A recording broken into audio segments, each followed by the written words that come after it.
কেমন লাগছে? হ্যাঁ, দারুণ দারুণ ভালো লাগছে। এখন আর কোনো মুখোশ করলাম না, এই যে ডিজাইনটা বেশ হোয়াইটটা ফুটেছে ভালো না? আর কিছু করবে না এগুলোর উপরে? না, এর উপরে আর কিছু করবো না, বেশি হাবজি গাবজি থাকলে আবার ভালো লাগে না। এগুলো আমি নিজে নিয়ে নিয়েছো, গুড। আমি আমার পছন্দ মতো এই যে ডিজাইন করে নিচ্ছি, এটা মন পছন্দ যে কোনো ডিজাইন নিজের মতো করে নেওয়া যায়।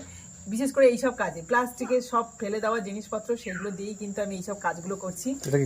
এটা ঘর দই এসেছিল ভাইফোঁটাতে, এটাতে দই এসেছিল, আমার দাদা নিয়ে এসেছিল, সেই দইয়ের ভাঁড়টাকে আমি রং করে আর এই যে ডিজাইন করে দিয়েছি। ভালো লাগছে। আর তাছাড়া আরও কিছু কাজ করেছি, এটা সম্পূর্ণ হয়নি, এটা কমপ্লিট হলে অবশ্যই দেখাবো তোমাদের। এটা এইভাবে সবগুলোতে লাগানো থাকবে, মানে গাছ। হ্যাঁ, এটা নিচে বসানো থাকবে, মানে এই যে মাটির হাঁড়ি একটা রং করেছি দেখুন, কিন্তু এই রঙের উপরে ডিজাইন করা হয়নি, ডিজাইনও হবে, তারপরে এইভাবে গাছ বসানো হবে। ভালো লাগবে না? তো এইসব কাজগুলো দেখতে গেলে অবশ্যই আমার পেজটাকে ফলো করে রাখবে।